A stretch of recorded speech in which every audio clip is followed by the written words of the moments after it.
दोस्तों, आज भारत और साउथ अफ्रीका के बीच दूसरा T20 मैच खेल गया और ये मैच बेहद रोमांचक रहा। जी हां, इस वीडियो में हम आपको इस मैच का पूरा हाइलाइट्स बताएंगे, तो वीडियो को अंत तक जरूर देखें। और अगर वीडियो पसंद आया तो एक लाइक जरूर करें। लाइक टारगेट है 1000 लाइक्स। दोस्तों, आज भारत और दक्षिण अफ्रीका के बीच खेला गया दूसरा T20 मुकाबला मुल्लामपुर के खूबसूरत स्टेडियम में आयोजित हुआ। मौसम अनुकूल था और दर्शकों की भारी भीड़ स्टेडियम में मौजूद थी। टीम इंडिया के कप्तान सूर्या कुमार यादव ने टॉस जीता और बिना किसी झिझक के पहले गेंदबाजी करने का फैसला किया। उनका एक मानना था कि शुरुआत में पिच पर थोड़ी नमी का फायदा उठाकर अफ्रीकी टीम को कम रन पर रोका जा सकता है। दक्षिण अफ्रीका की तरफ से रीजा हेंड्रिक्स और क्विंटन डीकॉक ओपनिंग करने मैदान पर उतरे। पहले ओवर की जिम्मेदारी अर्शदीप सिंह को दी गई। उन्होंने अपनी पहली 4 गेंदें बेहद सटीक जगह पर डाली, जिन पर रन बनाना आसान नहीं था। भारतीय दर्शक खुश थे कि गेंदबाजी की शुरुआत मजबूत हुई है, लेकिन 5वीं गेंद पर डीकॉक ने अचानक अपनी ताकत दिखाई और एक खूबसूरत फ्लिक शॉट खेलकर गेंद को छक्के के लिए भेज दिया। इस शॉट ने ओवर का मिजाज ही बदल दिया और पहले ओवर में कुल 8 रन आए। दूसरा ओवर भारत के सबसे भरोसेमंद गेंदबाज जसप्रीत बुमराह करने आए। उन्होंने अपनी ट्रेडमार्क सटीकता दिखाते हुए अफ्रीकी दोनों बल्लेबाजों को दबाव में डाल दिया। उनकी यॉर्कर और गुड लेंथ गेंदों के सामने डीकॉक और हेंड्रिक्स ज्यादा जोखिम नहीं ले सके। इस ओवर में केवल 2 रन बने। बुमराह ने रणगति को नियंत्रित करके भारत को राहत दी। तीसरा ओवर एक बार फिर अर्शदीप लाए गए, पर इस बार परिस्थितियां उनके पक्ष में नहीं रहीं। ओवर की पहली ही गेंद पर डीकॉक ने एक शानदार पुल शॉट खेलकर चौका जड़ा। इसके बाद कुछ गेंदों बाद तीसरी गेंद पर डीकॉक ने और भी दमदार पुल शॉट लगाया और लगभग 81 मीटर लंबा छक्का जड़ दिया। इस छक्के को देखकर दर्शकों में रोमांच फैल गया। इस ओवर में कुल 12 रन आए। इसी ओवर में कुछ गेंदों बाद रीजा हेंड्रिक्स ने भी अपना खाता खोला और रन बनाने शुरू किए। चौथे ओवर के लिए एक बार फिर बुमराह को बुलाया गया, लेकिन इस बार अफ्रीकी बल्लेबाज पूरी तरह से तैयार थे। पहली ही गेंद पर रीजा हेंड्रिक्स ने पुल शॉट लगाकर छक्का जड़ दिया। बुमराह ने ओवर में वापसी की कोशिश की, लेकिन आखिरी गेंद पर क्विंटन डीकॉक ने भी एक और पुल शॉट मारा और छक्का जड़ दिया। इस ओवर में कुल 16 रन बने और दक्षिण अफ्रीका की रणगति अचानक बहुत तेज हो गई। दर्शकों को साफ दिख रहा था कि छोटी गेंदों पर अफ्रीकी बल्लेबाजों की पकड़ बेहद मजबूत थी। भारत को विकेट की सख्त जरूरत महसूस हो रही थी। इसी कारण अगला ओवर रहस्यमयी स्पिनर वरुण चक्रवर्ती को सौंपा गया और जैसे ही वह गेंदबाजी करने आए, उन्होंने कमाल कर दिया। उनकी पहली ही गेंद एक कैरम बॉल थी जो हल्की सी नीची रही। रीजा हेंड्रिक्स ने उसे पुल करने की कोशिश करनी चाहिए, लेकिन गेंद ने उन्हें पूरी तरह छका दिया और सीधे जाकर स्टंप से टकराई। इस तरह हेंड्रिक्स सिर्फ 8 रन बनाकर आउट हो गए। दक्षिण अफ्रीका का पहला विकेट 28 रन के कुल स्कोर पर गिरा। यह भारत के लिए बड़ी राहत का पल था और पूरे स्टेडियम में तालियों की गूंज उठी। हेंड्रिक्स के आउट होने के बाद अफ्रीका के कप्तान एडन मार्करम मैदान पर आए। वह अपनी शांत स्वभाव लेकिन आक्रामक तकनीक के लिए जाने जाते हैं। अब डीकॉक और मार्करम की जोड़ी क्रीज पर थी, जो किसी भी गेंदबाजी आक्रमण के लिए चुनौती बन सकती है। 5 ओवर पूरे होने के बाद दक्षिण अफ्रीका का कुल स्कोर 41 रन था, जो T20 मैच के हिसाब से मजबूत शुरुआत मानी जाती है। छठा ओवर आया अक्षर पटेल के हाथों और जैसे ही ओवर शुरू हुआ, एडन मार्करम ने एक बैकफुट पंच खेलकर कवर के बीच से बेहतरीन चौका जड़ दिया। गेंद बिल्कुल गैप में, धमाकेदार टाइमिंग। लेकिन असली धमाका तो क्विंटन डीकॉक ने किया। अक्षर की जरा सी छोटी गेंद को पीछे हटकर खींचा और एक ऊंचा लंबा शानदार छक्का। दक्षिण अफ्रीका के 50 रन इसी छक्के के साथ पूरी हो गई। डीकॉक आज सचमुच 6 हिटिंग मोड में थे। 7वें ओवर में हार्दिक पांड्या आए और यहां भी डीकॉक रुकने वालों में से नहीं थे। हार्दिक की थोड़ी चौड़ी गेंद को उन्होंने ताकतवर कट के साथ पॉइंट के ऊपर से चौके के लिए भेज दिया। मैदान में हर तरफ उनकी ही चर्चा थी।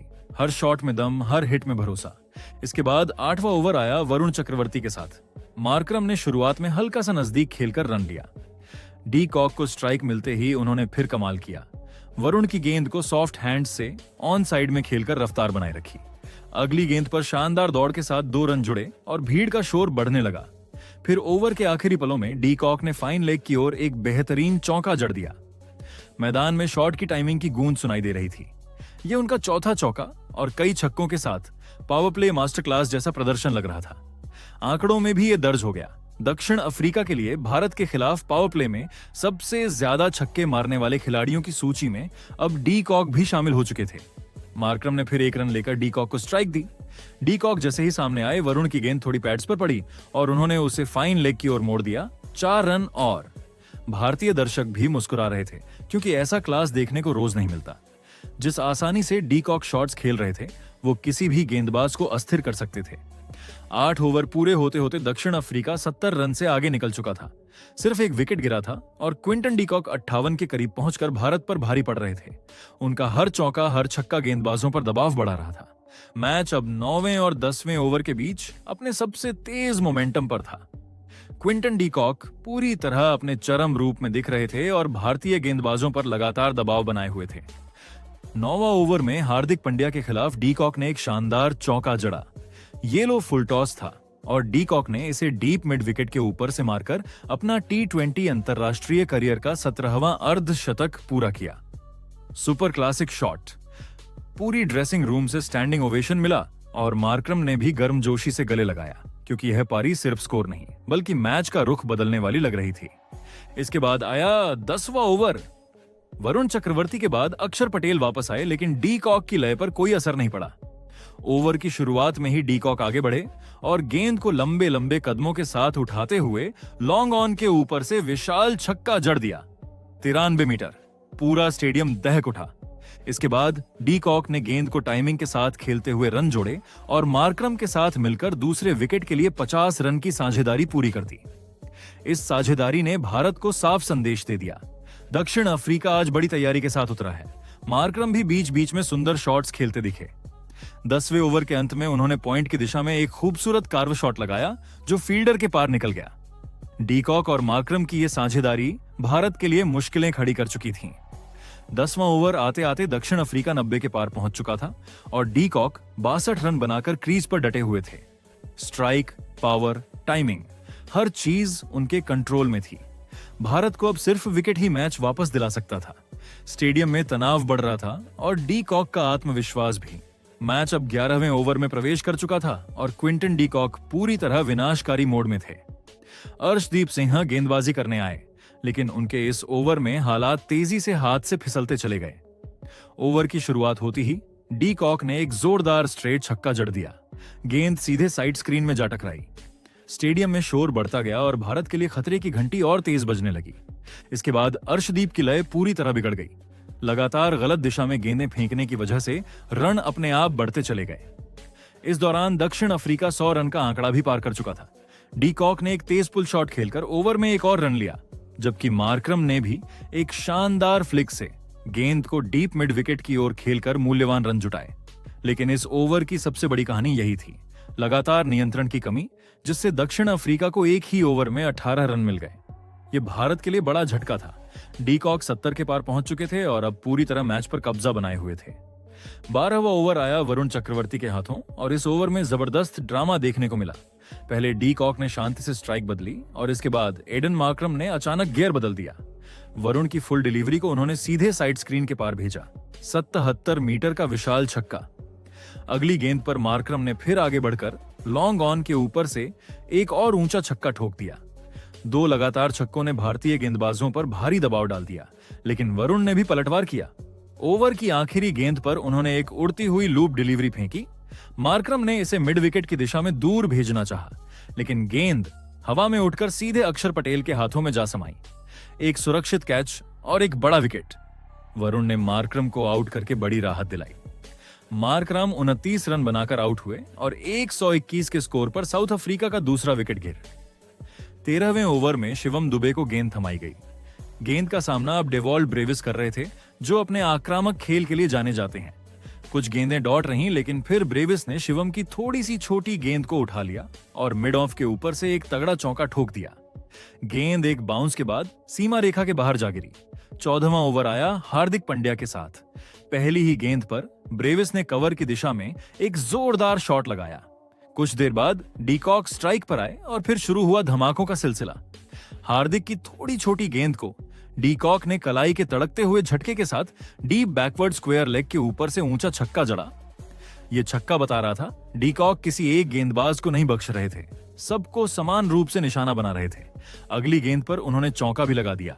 शॉर्ट और वाइड गेंद को उन्होंने लॉन्ग ऑफ की दिशा में जोरदार कट के साथ सीमा रेखा के बाहर पहुंचाया।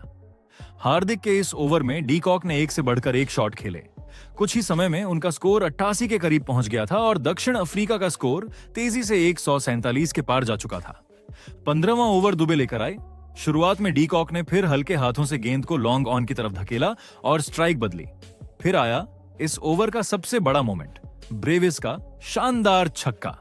शिवम दुबे की फुल लेंथ गेंद को ब्रेविस ने लॉन्ग ऑफ की दिशा में ऊंचा उठाया। शुभमन गिल ने सीमा रेखा पर एक अविश्वसनीय कैच पकड़ा, लेकिन उसी पल उनका पैर कुशन से टच कर गया और यह शानदार शॉट छक्का करार दिया गया। डी कॉक 90 के पार पहुंच चुके थे, जबकि ब्रेविस भी तेजी से रन जोड़ रहे थे। 15वें ओवर के खत्म होने तक दक्षिण अफ्रीका 156 पर पहुंच चुका था और भारतीय गेंदबाजी पर दबाव साफ दिखाई दे रहा था। 16वें ओवर में वरुण चक्रवर्ती वापस आए और ओवर की शुरुआत ही एक बड़े मोड़ के साथ हुई। क्विंटन डी कॉक, जो 90 पर खेल रहे थे और शतक के बेहद करीब थे, एक हल्की सी गलती कर बैठे। गेंद बल्ले का अंदरूनी किनारा लेते हुए विकेट कीपर जितेश शर्मा के पास गई। डी कॉक बस एक कदम बाहर निकले थे और जितेश ने फुर्ती दिखाते हुए तुरंत बेल्स गिरा दी। पूरा स्टेडियम खड़ा हो गया। डी कॉक की शानदार 90 रनों की पारी का अंत। दक्षिण अफ्रीका के लिए बड़ा झटका, लेकिन दर्शकों ने उन्हें स्टैंडिंग ओवेशन दिया। नए बल्लेबाज डोनोवन फरेरा क्रीज पर आए, लेकिन वरुण चक्रवर्ती ने उन्हें भी आसान रन नहीं लेने दिए। लगातार दबाव बनाते हुए वरुण ने 4 डॉट रखी। ओवर की आखिरी गेंद पर फरेरा ने एक शानदार फ्लिक लगाया और डीप स्क्वायर लेग के ऊपर से चौका निकाल लिया।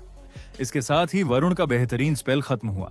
2 बड़े विकेट और बेहद किफायती गेंदबाजी। 17वें ओवर में अक्षर पटेल की वापसी हुई और आते ही उन्होंने एक और अहम काम कर दिया। डेवॉल्ट ब्रेविस, जो खतरनाक अंदाज में खेल रहे थे, एक बड़ा शॉट खेलने के चक्कर में लॉन्ग ऑफ की तरफ हवा में गेंद मार बैठे। तिलक वर्मा ने नीचे झुककर शानदार लो कैच पूरा किया। भारत को एक और सेट बल्लेबाज का विकेट मिल गया और 160 पर साउथ अफ्रीका का चौथा विकेट गिर।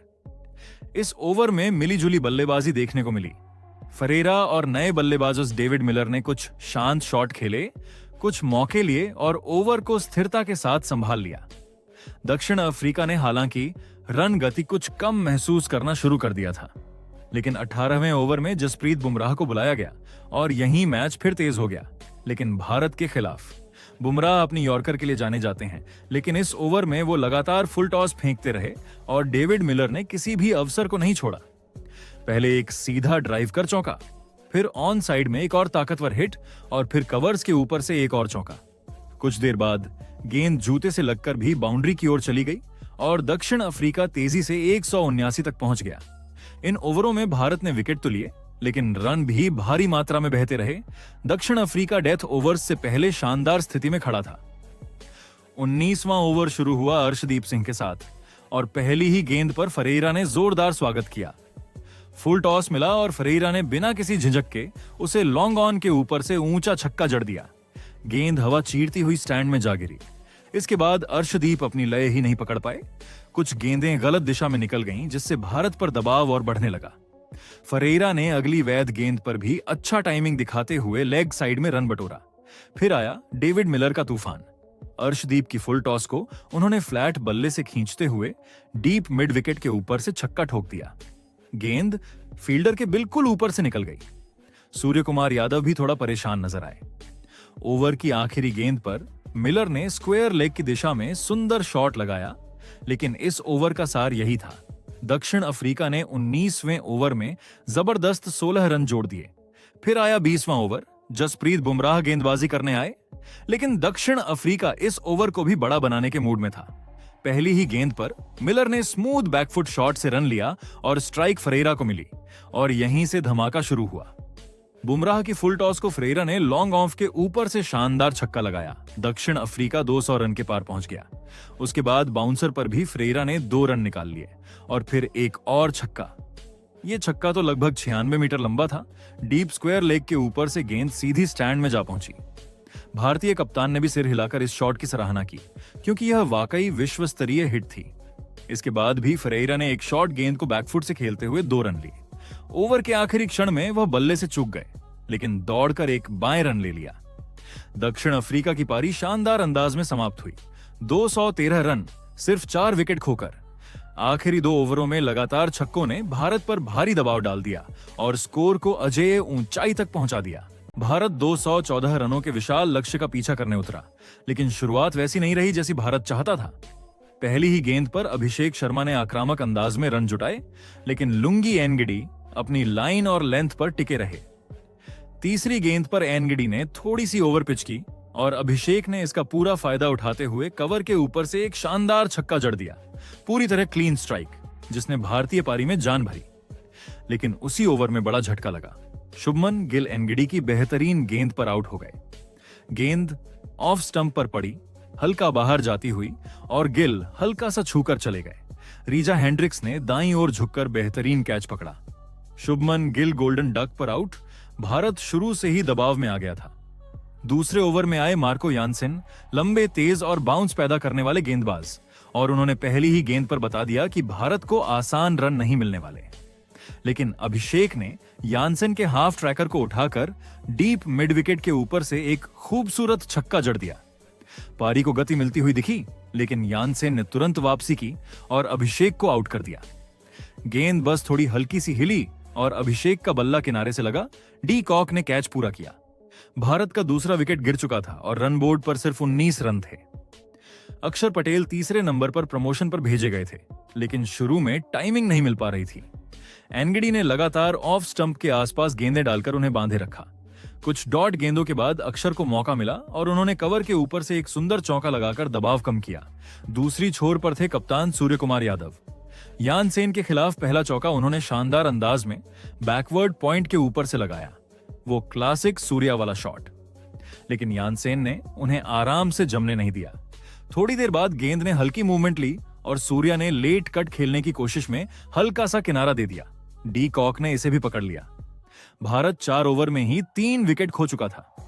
पावर प्ले में इतना दबाव किसी भी टीम को हिला सकता है। अब क्रीज पर थे तिलक वर्मा और उन्होंने आते ही अपने इरादे जता दिए। 5वें ओवर में लुथो सिपामला की गेंद पर पहले एक शानदार चौका मारा। फुटवर्क सॉलिड, बल्ले से आवाज साफ, गेंद एक्स्ट्रा कवर के बीच से निकल गई। अगली गेंद पर सिपामला ने शॉर्ट गेंद फेंकी और तिलक ने तुरंत स्विवेल पुल खेलकर एक दमदार छक्का मारा। भारतीय डगआउट भी खुश हो उठा। यह वही पॉजिटिविटी थी जिसकी टीम को जरूरत थी। अक्षर पटेल उधर संघर्ष कर रहे थे, लेकिन तिलक के आक्रमण ने रणगति को संभाले रखा। ओवर के अंत में तिलक ने फिर दौड़कर 2 रन लिए और भारत की पारी कुछ हद तक स्थिर होने लगी। इस समय तक भारत 45 रन पर 3 विकेट खो चुका था। लक्ष्य बहुत बड़ा था और विकेटों का गिरना भारत की सबसे बड़ी चिंता। लेकिन तिलक वर्मा का आक्रामक खेल और अक्षर की स्ट्राइक रोटेशन टीम को धीरे धीरे वापस पटरी पर लाने की कोशिश कर रहे थे। 6ठे ओवर की शुरुआत मार्को यानसेन के साथ हुई और भारत को इसी ओवर से पारी को स्थिरता देने की उम्मीद थी। पहली ही गेंद पर अक्षर पटेल ने एक जोखिम भरा रन लिया। थोड़ा सा चूकते तो रन आउट तय था। अक्षर आज भी लय में नहीं दिख रहे थे। हर शॉट मानो मेहनत से निकल रहा था, लेकिन तिलक वर्मा ने माहौल संतुलित रखा। दूसरी ही गेंद पर उन्होंने शॉर्ट थर्ड की तरफ नरम हाथों से रन लिया। फिर अक्षर ने ऊपर से स्लाइस मारते हुए 2 रन हासिल किए। हालांकि टाइमिंग फिर भी नहीं मिली। कुछ गेंदों बाद तिलक ने एक और सिंगल लिया और ओवर के आखिर में अक्षर ने एक बड़ा मौका गंवा दिया। फुल गेंद को उन्होंने सीधा शॉर्ट थर्ड मैन पर खेल दिया। अगर यह थोड़ा सा भी किनारे से निकलता तो चौका तय था। भारत ने इस ओवर में रन तो जोड़े, पर दबाव कम नहीं हो पाया। पावर प्ले के 6 ओवर के बाद टीम इंडिया का स्कोर था 3 विकेट पर 51 रन। 7वां ओवर लाया असली रफ्तार। डोनोवन फरेरा गेंदबाजी करने आए और शुरुआत होते ही तिलक वर्मा ने बाहर जाती गेंद को लॉन्ग ऑफ की दिशा में धकेल कर रन लिया। फिर आया वह पल जब अक्षर पटेल आखिरकार अपनी स्ट्रगल से बाहर निकले। फरेरा की फुल गेंद को उन्होंने लंबी ग्राउंड के ऊपर से उठाकर खूबसूरत छक्का जड़ दिया। भले ही शॉट पूरी तरह साफ नहीं लगा हो, लेकिन नतीजा शानदार था। इसके बाद तिलक ने भी पीछे नहीं हटते हुए फरेरा की थोड़ी सी फ्लैट गेंद को कट करते हुए बैकवर्ड पॉइंट के ऊपर से चौका ठोक दिया। भारत अचानक तेज रफ्तार में पहुंच गया था। ओवर की आखिरी गेंद पर तिलक ने 2 रन दौड़ कर लिए। 8वां ओवर आया ऑन्टनील बाटमैन के साथ और दक्षिण अफ्रीका ने यहीं से भारत पर फिर दबाव डालना शुरू कर दिया। पहली गेंद पर तिलक ने सिंगल लिया, लेकिन अगली ही गेंद पर अक्षर की संघर्ष भरी पारी का अंत हो गया। वह एक बड़ा शॉट खेलना चाहते थे, पर गेंद बल्ले से बिल्कुल साफ नहीं लगी और कवर्स पर खड़े रीसा हेंड्रिक्स ने आगे झुककर शानदार कैच पकड़ लिया।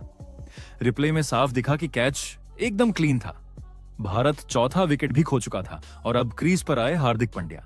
लेकिन बाटमैन ने हार्दिक को भी 3 गेंदों तक बांध कर रखा। हार्दिक बार बार गेंद को पढ़ने की कोशिश करते रहे, लेकिन गेंद मूव हो रही थी और वह एक भी बड़ा शॉट नहीं लगा पाए।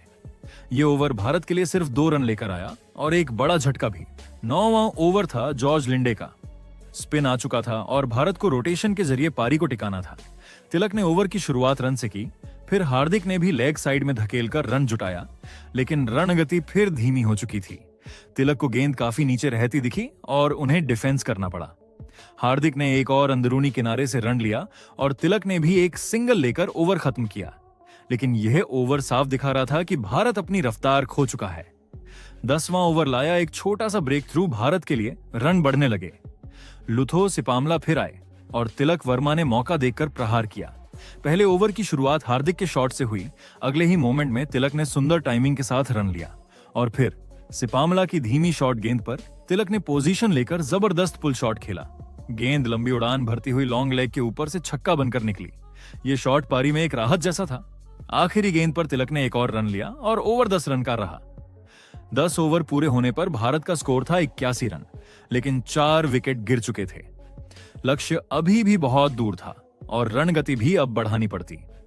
तिलक वर्मा मजबूती से डटे हुए थे 32 रन पर। हार्दिक पांड्या भी क्रीज पर थे, लेकिन उन्हें अपनी पहचान वाले बड़े शॉट अभी खेलने थे। आखिरी 10 ओवर में भारत को अब 133 रनों की जरूरत थी। 11वें ओवर की शुरुआत जॉर्ज लिंडे के साथ हुई। भारत के सामने लक्ष्य बहुत बड़ा था और अब हर ओवर से तेजी की उम्मीद थी। पहली गेंद पर तिलक वर्मा बड़े शॉट की कोशिश में चूके, गेंद बस बाल भर से ऑफ स्टंप को मिस कर गई।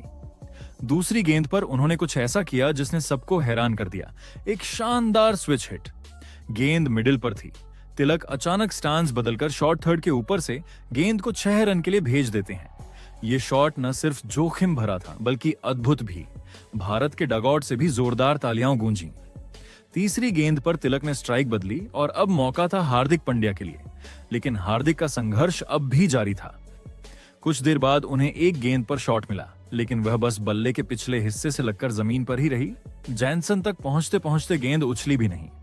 हार्दिक इस ओवर में भी किसी बड़े शॉट को टाइम नहीं कर पाए। ओवर 8 रन का रहा, पर भारत को अभी भी रफ्तार की सख्त जरूरत थी। 12वें ओवर में फिर आए बाटमैन और उन्होंने अपने पिछले ओवर की तरह इस ओवर में भी रन बांध कर रखे। तिलक और हार्दिक दोनों ने रन तो लिए, लेकिन एक भी गेंद बाउंड्री के बाहर नहीं गई। बाटमैन की सटीक यॉर्कर और हार्ड लेंथ ने दोनों बल्लेबाजों को दबाए रखा। भारत को केवल 5 रन मिले और दबाव और बढ़ गया। अब रन रेट आसमान छू रहा था और भारत को किसी भी हालत में तेज हिटिंग चाहिए थी। 13वें ओवर की शुरुआत लिंडे के खिलाफ हार्दिक ने शानदार अंदाज में की। गेंद बस थोड़ा फुल थी और हार्दिक ने फ्रंट लेग साफ करके उसे काउ कॉर्नर के ऊपर से एक दमदार छक्के में बदल दिया। ये वही हार्दिक पांड्या वाला शॉट था जिसका इंतजार टीम को लंबे समय से था। पूरा माहौल बदल गया, पर इसके बाद लिंडे ने तुरंत वापसी की और रन रोकने लगे। तिलक ने स्ट्राइक रोटेट की, हार्दिक ने भी जमीन पर शॉट खेले और ओवर 11 रन का बना। तिलक 50 के करीब पहुंच रहे थे और यह साझेदारी भारत को पटरी पर लाने की सबसे बड़ी उम्मीद थी। 14वां ओवर आया एनगिडी के साथ और यहां तिलक वर्मा ने एक बार फिर अपनी क्लास दिखाई। पहली गेंद पर हार्दिक ने सिंगल लिया और अगली गेंद पर तिलक ने शॉर्ट गेंद का इंतजार करते हुए एक बेहतरीन धीमी स्लॉग स्वीप खेला।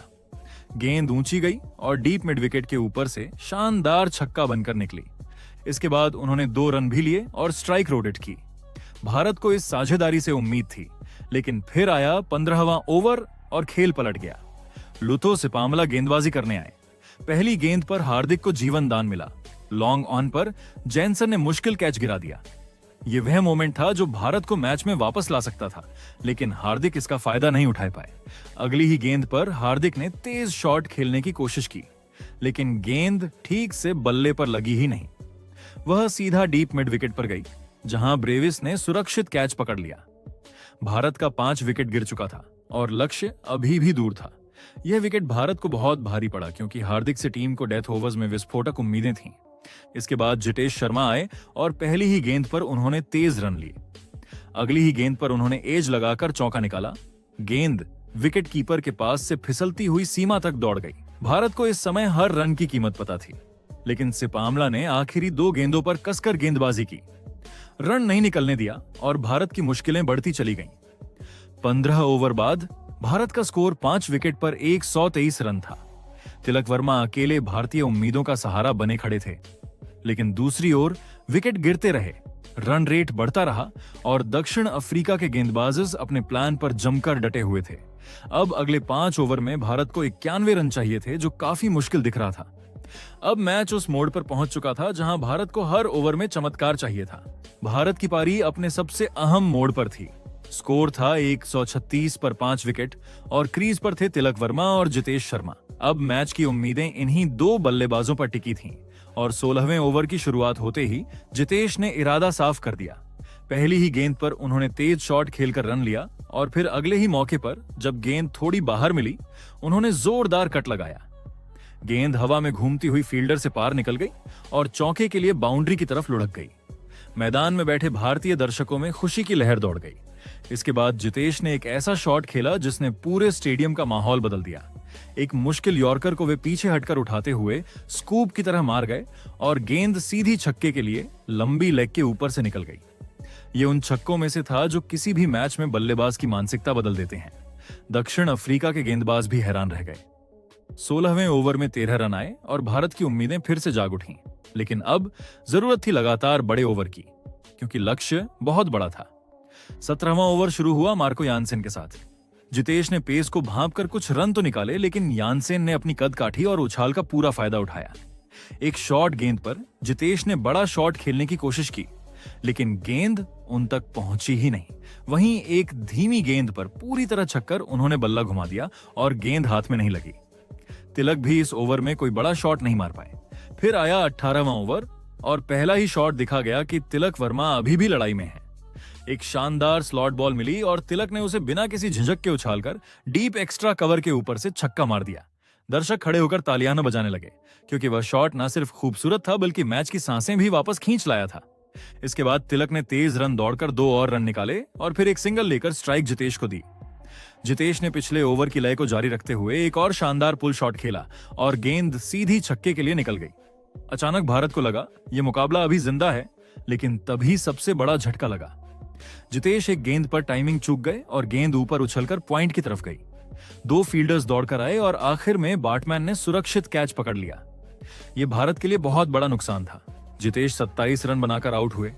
ओवर की आखिरी गेंद पर शिवम दुबे ने 1 रन लेकर पारी को 158 तक पहुंचाया, लेकिन भारत को अब भी 72 रन चाहिए थे, सिर्फ 18 गेंदों में, जो लगभग असंभव जैसा था।